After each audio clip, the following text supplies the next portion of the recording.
esa preocupación por la solidaridad y por el apoyo al conjunto de la sociedad sea cada vez más efectivo. Así que la verdad que es un placer, además por las finalidades que ustedes cumplen a nivel nacional e internacional. Estamos a muy poco tiempo de que se resuelva el futuro de los próximos 5 años de Uruguay. Cada vez que ocurre la elección nacional, por suerte la tenemos cada 5 años.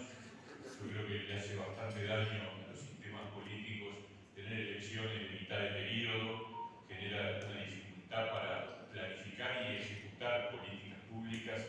Así que es una buena cosa que sea una vez cada tanto, pero tiene la contrapartida que es que ese día se juegan todas las cartas y por 5 años se establecen los equilibrios de poder. Y está claro que hoy tenemos un dilema muy firme, muy bipolar. O vuelve a ganar la coalición, avanzando en objetivos que a nuestro juicio son fundamentales para el país, o vuelve al gobierno el Frente Amplio, que en este periodo no ha mostrado más que críticas y cuestionamientos permanentes a todo lo que hicimos desde el gobierno. Pero además, quiero decirlo también, en octubre se define el equilibrio político de un segundo gobierno de coalición. Los contenidos del compromiso por el país 2, que seguramente deberemos acordar después de las elecciones de octubre, van a depender del peso electoral que cada componente de la coalición obtenga el 27 de octubre. Por eso, simultáneamente al debate más crucial para el país, que es coalición o Frente Amplio, además hay una definición que es cuántos votos tiene cada uno de los partidos que integramos la coalición, porque de eso va a depender, en el caso del triunfo de la coalición, que es lo que yo espero, va a depender qué contenidos tenga el futuro gobierno de la coalición. Nosotros a partir del 2020, como ustedes saben, asumimos el compromiso de integrar una coalición de gobierno y desde entonces yo les diría hemos demostrado que somos un partido con capacidad de gestión de políticas públicas. Durante nuestros primeros 15 años fuimos un partido parlamentario, un partido que básicamente cada elección apostaba a incorporar más legisladores en el Parlamento. Y también lo hacíamos siempre con buen desempeño, sin duda. Nosotros teníamos en los rankings que se suelen hacer los especialistas sobre la gestión parlamentaria muy buenos indicadores, presencia, capacidad de presentar proyectos de ley, en fin, un montón de cosas. Pero no habíamos tenido la oportunidad de probarnos en la cancha de lo que es la gestión específica del gobierno. Y también teníamos buenas propuestas programáticas. En general, nuestro programa de gobierno eran programas de gobierno serios, profundos, con muy buenos técnicos trabajando, pero esta vez mostramos una nueva faceta. Nos tocó co-gobernar, yo les diría, lo hicimos con éxito, con lealtad, con responsabilidad y sin tachas. Y quiero detenerme brevemente en esto. Con éxito en el sentido de que nosotros, que tenemos alrededor de una docena de compañeros en cargos de gestión en el gobierno, además de elegir compañeros que sean de confianza política, también elegimos gente idónea y competente para los cargos, que me parece que es la otra característica y otro requisito que debemos cumplir cuando estamos en una gestión de gobierno. Por eso hablamos de un resultado positivo, en particular en lo que atañe al Ministerio de Trabajo, pero en general en todos los lugares que nos tocó y que nos toca, porque todavía hay muchos compañeros en roles de gobierno, nos ha tocado actuar bien, con lealtad. Nosotros creímos, esto no significa que no hayamos tenido diferencias, las tuvimos siempre, en una coalición donde hay partidos distintos y hay tantos problemas como los que tuvo este gobierno, adversidades, dificultades. Obviamente que hubo momentos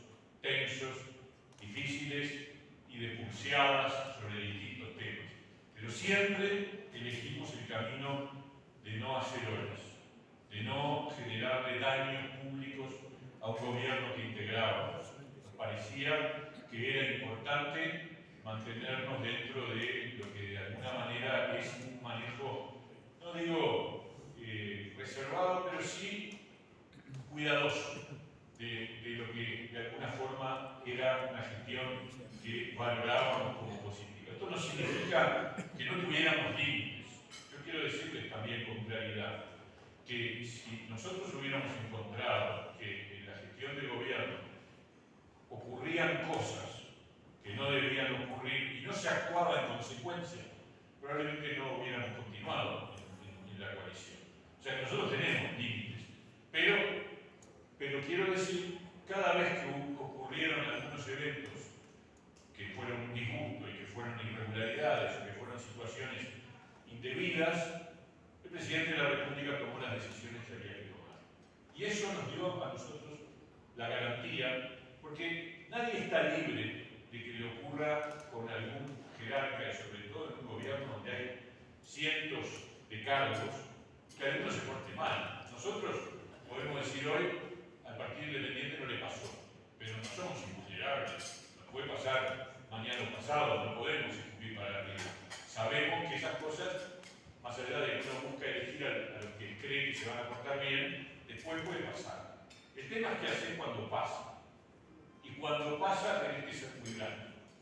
Y yo creo que el presidente de la República, incluso con casos que estuvieron bastante cerca de su entorno, actuó y tomó las decisiones, y por eso, para el Partido Independiente, esto fue un componente relevante para mantenernos en línea con el proyecto de la coalición que ahora hemos llamado republicana.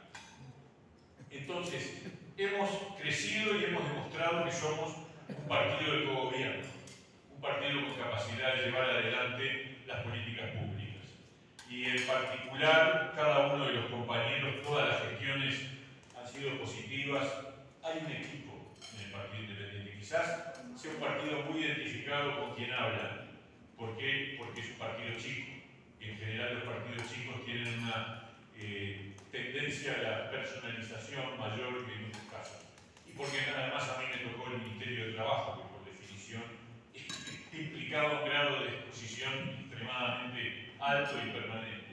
Pero hay atrás un equipo que ha funcionado en el Instituto Nacional de las Mujeres a través de nuestra candidata a la vicepresidencia, en la Oficina de Servicio Civil a través de Conrado Ramos, empujando cosas muy importantes como la reforma del Estado, por lo menos en su parte incipiente, o como Daniel Pérez, que fue el director nacional de empleo, que ahora es el subsecretario del Ministerio de Trabajo, y podría nombrar más, Javier Bacida en la presidencia del Instituto de Evaluación Educativa. O sea, acá hay un equipo, y un equipo con formación, con características que cuando uno apoya al Partido Independiente no es solo Pablo Mieres, sino que es un equipo que uno puede realmente confiar.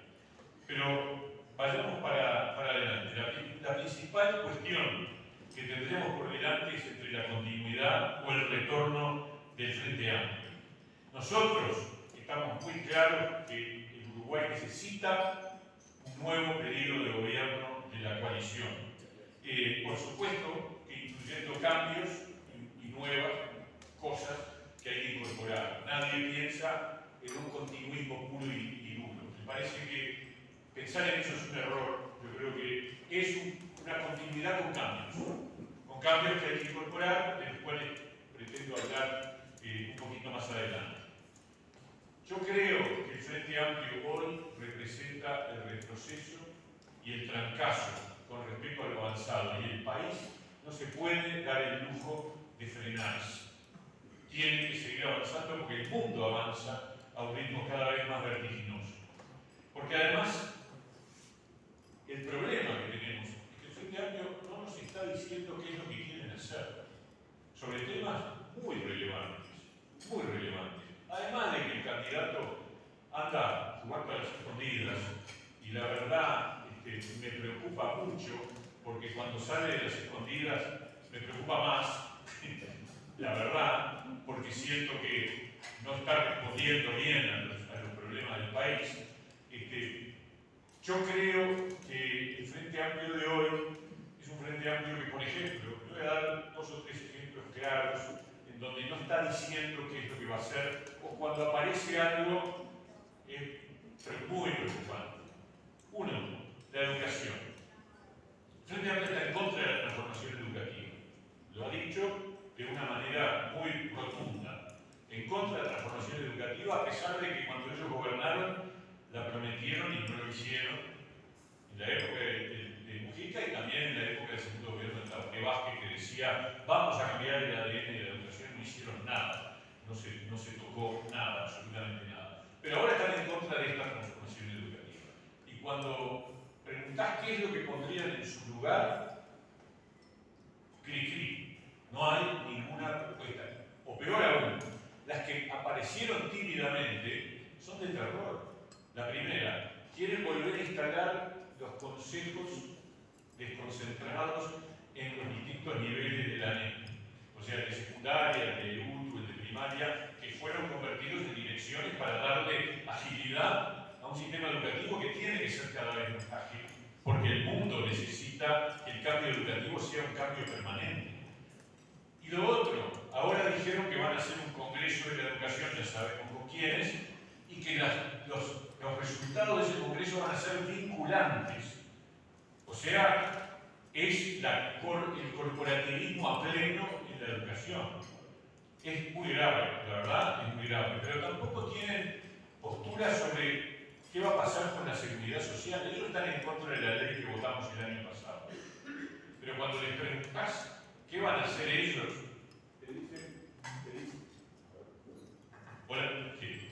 te dicen que van a convocar un gran diálogo nacional.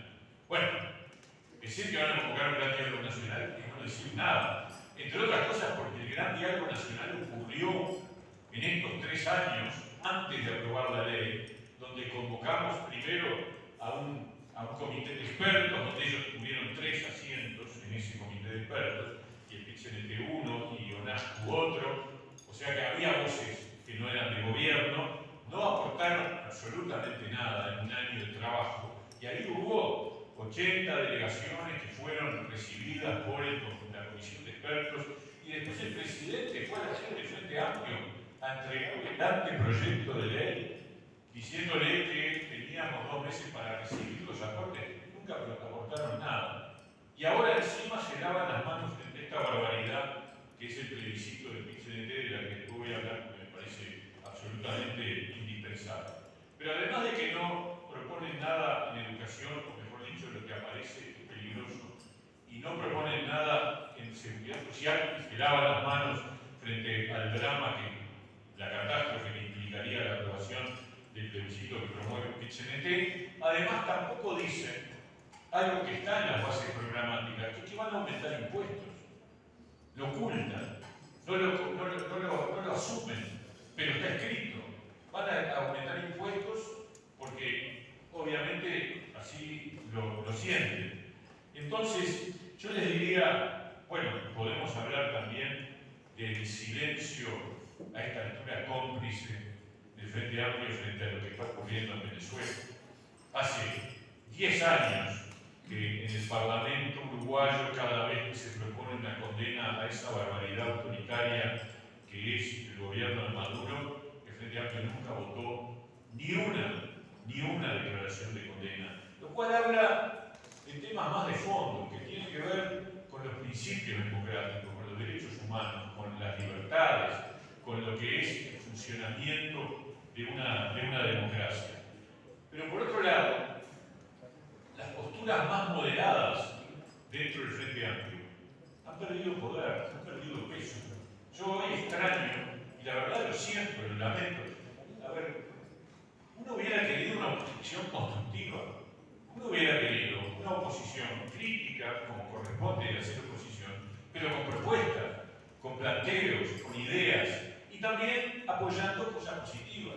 Pero desde el primer día, cuando nosotros enfrentamos la pandemia y desde el Frente Amplio se reclamaba que hiciéramos lo que había hecho Argentina, que nos encerraran a todos, que hubiera sido una verdadera catástrofe para el funcionamiento del país, en adelante siempre hubo un no a todo. no hubo un reconocimiento de nada como positivo.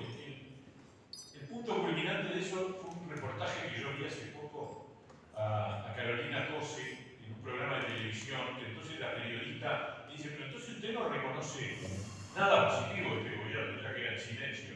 Y le dice, pero hay 80.000 puestos de trabajo más que en el gobierno anterior.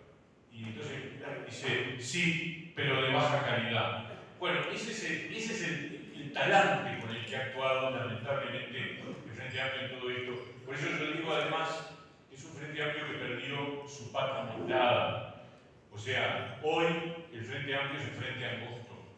Es un frente que ha perdido esa capacidad de incorporar un sector más moderado con el que se pueda dialogar. O sea, uno extraña el astorismo que se ha convertido en la nada misma. Y ese es un problema para el país. Yo, la verdad, preferiría que estuviera, porque sería, pero también digo, este es el Frente Amplio que está peleando ganar.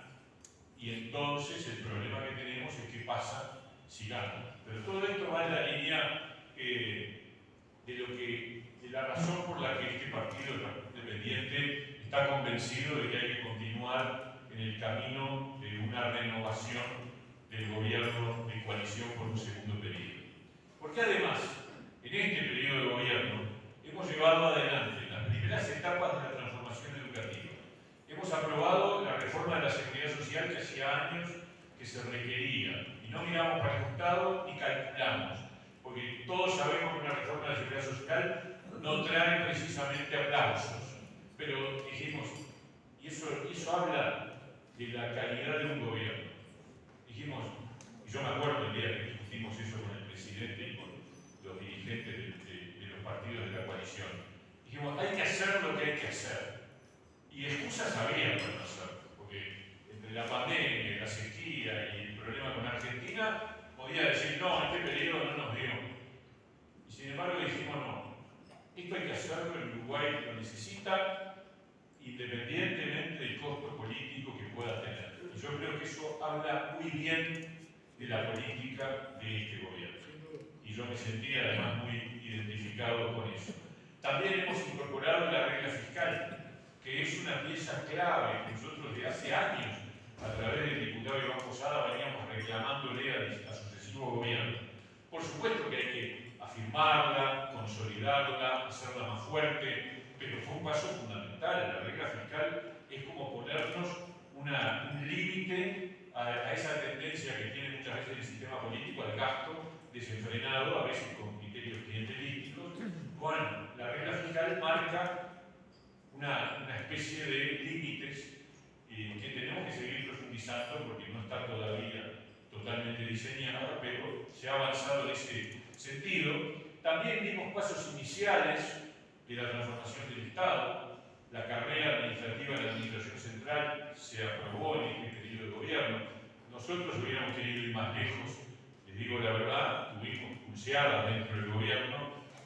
Conrado Ramos empujó lo de la carrera administrativa, nosotros apoyamos, pero por lo menos arrancamos con algo que yo creo que en este periodo de gobierno próximo tiene que continuar y avanzar. Y además terminamos con una situación en materia de empleo y del poder adquisitivo del salario superior a la que heredamos, a pesar de que en el medio nos pasaron todas las plagas.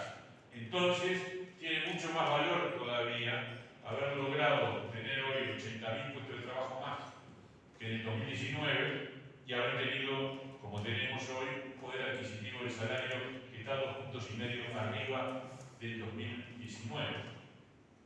Entonces, tenemos un país que está creciendo, que ha llevado adelante la mayor ejecución de obra pública en la historia reciente del país, con récord en materia de empleo y de salarios. Y eso significa que, en definitiva, también tenemos, porque esto tampoco se reconoce, tenemos un nivel de informalidad más bajo que en los años anteriores, los años del gobierno anterior. La tasa de informalidad en Uruguay estaba clavada en 25% hace años. Hoy está en 21-22%. O sea que es más exigente haber aumentado la formalidad cuando además aumentaron los puestos de trabajo. porque podríamos haberlos aumentado simplemente con trabajo informal, pero no, el trabajo informal se redujo, aunque aumentó la cantidad de puestos de trabajo, lo cual es un logro mayor todavía. También se ha reducido el promedio de trabajadores en seguro de paro, que mide a los trabajadores dependientes formales. Y con el salario, yo quiero decir, la verdad para mí es un orgullo, porque cuando arrancamos, dos motivos de orgullo tengo sobre este tema del salario. El primero es que logramos firmar un acuerdo entre las tres partes en julio del 20, en el medio de la pandemia, y eso habla bien de los actores sociales, porque el 6 de julio del 20 firmamos un acuerdo en el Consejo Superior Tripartito que firmó el PIT-CNT, las cámaras empresariales y el Ministerio de Trabajo, por el que decíamos, si la economía cae, va a caer el poder adquisitivo del salario. Y eso fue acordado. Y eso, la verdad, para mí siempre fue un motivo de orgullo haber logrado ese acuerdo. Y también, el segundo motivo de orgullo es que ese día dijimos nosotros, en representación del gobierno, cuando la economía se recupere, vamos a recuperar el poder adquisitivo del salario. Y cumplimos. Y incluso cumplimos hasta en exceso, porque no solo se recuperó, sino que está por encima. Y por supuesto, esto es un logro que obviamente nosotros reivindicamos, no completamente, porque acá hay un equipo, además de que había un equipo en el Ministerio de Trabajo, había acuerdos con el Ministerio de Economía, con la Oficina de Planeamiento y Presupuesto, con el Presidente de la República, por supuesto, pero nuestra gestión en el Ministerio de Trabajo fue un componente central para lograr estos aspectos que valoramos y que creemos que son relevantes y que lo decimos con orgullo. Sin embargo, más allá de todos estos asuntos, me siento obligado a referirme a uno de los graves riesgos que tiene hoy el Uruguay delante, que es la eventual aprobación del plebiscito que el PIT-CNT está impulsando.